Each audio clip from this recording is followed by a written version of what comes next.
बिस्मिल्लाहिर्रहमानिर्रहीम। अस्सलाम वालेकुम नाज़रीन, मैं हूं कंबर जरी एक नए व्लॉग के साथ हाजिर खिदमत है। नाज़रीन, सोहेल अफरीदी के हवाले से अहम तरीन मालूमात और अहम तरीन खबरें आपके साथ शेयर करेंगे। इमरान खान साहब के ओपनर खिलाड़ी, जिनको इमरान खान साहब कहते हैं कि बड़ी उम्मीदें हैं, ये कुछ करके दिखाएंगे। तो क्या सोहेल अफरीदी साहब उस डगर पर गामजन हो चुके हैं? सोहेल अफरीदी साहब की राह में कौन सी रुकावटें? आज पहला इजलास बुलाया गया, इसमें सोहेल अफरीदी साहब ने अहम तरीन फैसले लिए। खसूसन पार्टी के लिए फैसले बड़े जबरदस्त साबित होंगे उन सियासी लोगों के लिए जिनको उठाया जाता था और उनकी गिरफ्तारियां हो जाती थी। और अब एक ऐसा डिसीजन ले लिया गया कि उसके बाद हम ये देखेंगे कि थोड़ी सी चेंज आपको खैबर पख्तूनख्वा में नजर आएगी। क्या डिसीजन लिया गया है सोहेल अफरीदी के हवाले से? क्या बातें उन्होंने जो इमरान खान साहब से मिलने के लिए दरखास्त डाली थी, उस पर क्या पेशरफ्त हुई है, ये हम आपको इस व्लॉग में बताने लगे हैं। नाज़रीन, सबसे पहले सोहेल अफरीदी को जिन चैलेंजेस दरपेश हैं वो अपनी पार्टी के अंदर से हैं। इस टाइम पार्टी में मुख्तलिफ लोग हैं। एक तो आपको पता है बुड्ढा बाबा ग्रुप है, जो कि जिसमें असद कैसर साहब आते हैं, मोहम्मद खान साहब आते हैं। ये लोग खुद भी खैबर पख्तूनख्वा के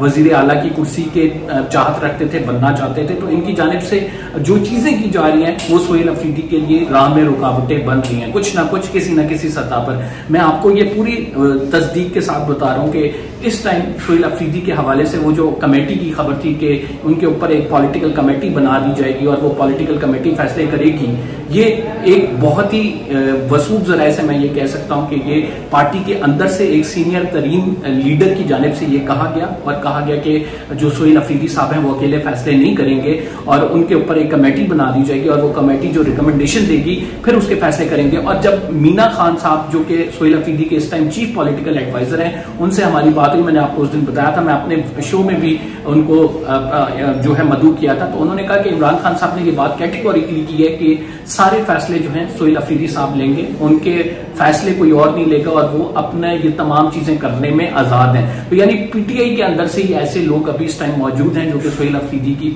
जो है वो जड़ें काटने में लगे हुए हैं और वो ये चाहते हैं कि इतने यंग जो बंदा है इसके हवाले ये तमाम अफेयर्स हो जाएंगे, पूरा सूबा एक तरह से इसके हवाले है। तो उनको ये बात हजम नहीं हो रही, इस वजह से अंदर से भी साजिशें हो रही है। यही वजह है कि हम देख रहे हैं कि अभी तक काबीना नहीं बनी और काबीना से इमरान खान साहब से तो मंजूरी लेना खैर इसकी जरूरी भी है, लेकिन हर बंदे ने अपने तीन नाम सोहेल अफरीदी साहब को दिए हुए हैं। और मैं आपको ये बताऊं कि अली अमीन गंडापुर साहब की जानिब से भी 3 नाम आए हुए हैं। अली जफर और मिशाल यूसुफजई की एक मीटिंग हुई, उस मीटिंग में जो है दोनों ने ये फाइनलाइज किया कि हम जो है वो बैरिस्टर सैफ के हवाले से बैरिस्टर सैफ को आगे पुश करेंगे कि बैरिस्टर सैफ जो है सोहेल अफरीदी साहब की कैबिनेट में शामिल हो।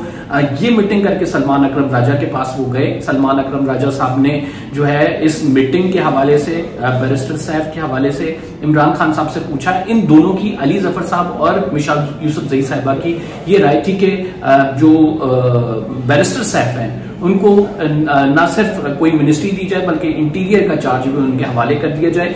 और बैरिस्टर साहब, आपको पता है कि वो कैसी रेपुटेशन रखते हैं पीटीआई में, लोग जानते हैं कि ये डबल गेम करते हैं और ये एजेंट है, पीटीआई के लोग ये कहते हैं। बहरहाल इसके बाद जो है वो सलमान अकरम राजा ने जब इमरान खान साहब से पूछा तो इमरान खान साहब ने कहा कि मैंने तो किसी का नाम नहीं दिया और ना ही बैरिस्टर सैफ का नाम दिया है, ना ही किसी और का नाम दिया है। तो इमरान खान साहब ने उसकी नफी कर दी। इस वजह से अभी तक जो काबीना है वो अभी तक तरतीब नहीं पाई है। काबीना जो है उसमें लोग सिलेक्ट नहीं हो सके हैं। उसकी वजूहात यही बताई जा रही हैं कि जो हर बंदा है उसकी जानिब से कुछ ना कुछ नाम दिए गए हैं और हर बंदे के नाम पे वो अपना जोर लगा रहा है सोहेल अफरीदी साहब पर के इनके इन नामों को शामिल किया जाए और उसके बाद फिर सोहेल अफरीदी साहब इमरान खान साहब से अप्रूवल लें और ये कैबिनेट बनाए। तो इस वजह से उनकी काबीना जो है अभी तक मंजूर नहीं हुई, जिसकी वजह से काबीना ना होने की वजह से बहुत सारे फैसले हैं जो खैबर पख्तूनख्वा की हुकूमत इस टाइम कर नहीं पा रही। जाहिर बात है काबीना जब तक नहीं होती तो मंजूरी किसी चीज की नहीं होती। बहुत सारे प्रोजेक्ट्स हैं, बहुत सारे अहम फैसले हैं और इमरान खान साहब से मुलाकात की इजाजत भी नहीं दी जा रही। इमरान खान साहब की मुलाकात के लिए हाई कोर्ट का दरवाजा जो सोहेल अफरीदी साहब ने खटखटाया था, उस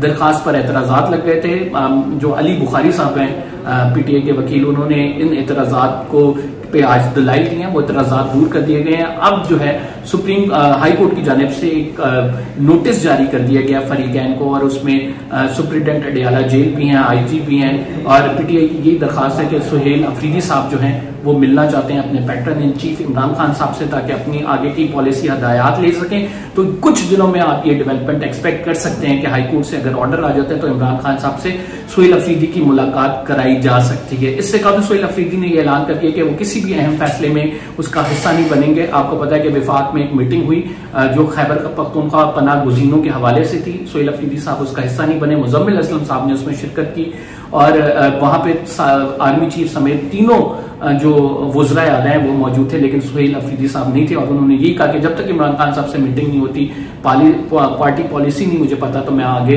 नहीं चल सकता। लेकिन सुहेल अफरीदी साहब को इस बात पर बहुत सारे पार्टी के अंदर से लोग कह रहे हैं कि आपको जाना चाहिए, ऐसी मीटिंग्स करनी चाहिए क्योंकि बड़ी इंपॉर्टेंट होती हैं, सूबा आपने चलाना है। अगर इमरान खान साहब से मुलाकात नहीं हुई तो आपका क्या करेंगे? लेकिन सुहेल अफरीदी साहब ये कहते हैं कि इमरान खान साहब से मुलाकात जरूरी है, अगला स्टेप तभी उठाएंगे जब इमरान खान साहब से उनकी मुलाकात होगी।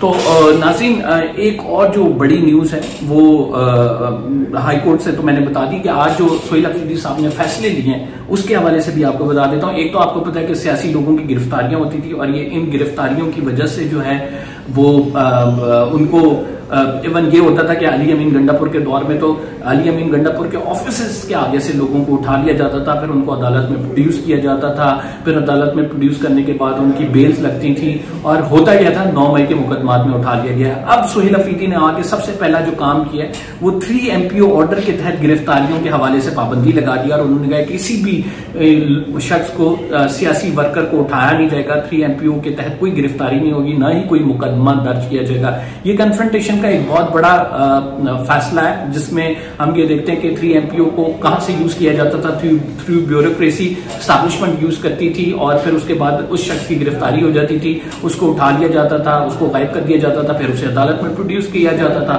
फिर उसके बाद उसको रोक टोक का सिलसिला एक था। लेकिन अब जो सबसे बड़ा फैसला सुहेल अफरीदी साहब ने किया कि 3 MPO के तहत कोई गिरफ्तारी नहीं होगी। दूसरा उन्होंने बड़ा फैसला किया कि करप्शन पे 0 टॉलरेंस होगी।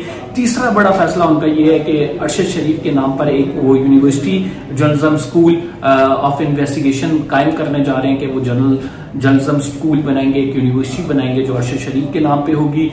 चौथा बड़ा फैसला उन्होंने क्या किया है कि 8 फरवरी के हवाले से नाज़रीन जो धांधली थी और उस धांधली में जो लोगों ने किरदार अदा किया उनकी निशानदही का कहा है ब्यूरोक्रेसी को कि उनको निशानदही की जाए ताकि उनके खिलाफ कार्रवाई अमल में लाई जा सके।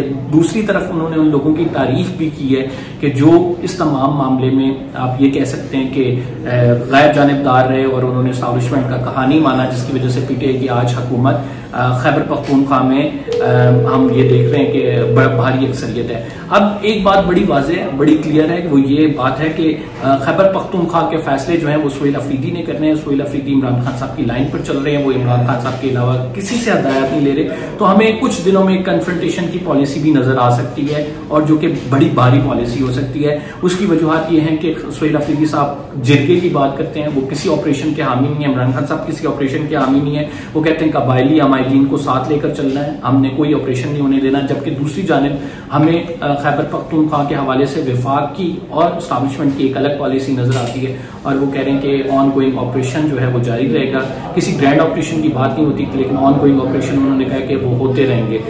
यहाँ पे जो सुहेल अफरीदी साहब हैं वो कहते हैं कि ये बात मामला जो है बातचीत से हल करना चाहिए। दूसरी जानिब पाकिस्तान जो कतर में टॉक्स हुई हैं उसका नतीजा फेस रही है कि पाकिस्तान वहां पे जो है मुज़ाकरात हुए और उन मुज़ाकरात में पाकिस्तान को कामयाबी मिली, सीज फायर हो गए, क्योंकि अफगानिस्तान के कहने पर ये मुज़ाकरात हुए थे। अफगानिस्तान चाह रहा था कि किसी तरह से भी ये जंग रुके, लेकिन इस सीज फायर के दौरान भी नाज़रीन तालिबान हमले कर रहे हैं सिक्योरिटी फोर्सेस पर और ये बड़ी तशवीश की बात कही जा रही है कि ये सीज फायर का मुस्तकबिल क्या होगा। आया कि हमें तालिबान को मुकम्मल तौर पर एक ऐसा मैसेज देना है कि जो कि अभी तक नहीं गया था। अब बड़ी हद तक हम ये देख रहे हैं कि तालिबान जो है वो वहां से ये कहते नजर आ रहे हैं कि हम जो है टीटीपी की सरबराही जो है या टीटीपी के हवाले से जो पॉलिसी है उसमें तब्दीली करेंगे। देखते हैं ये कितनी कारआमद होती है। बहरहाल ये डेवलपमेंट्स हैं आज की, इसी के हवाले से हमने आपको आगाह करना था। फिलहाल के लिए इतना ही। कंबर ज़ैदी को इजाजत दीजिए। अगले ब्लॉग में कुछ नई खबरों के साथ हाजिर खिदमत होंगे। अल्लाह ने की बात।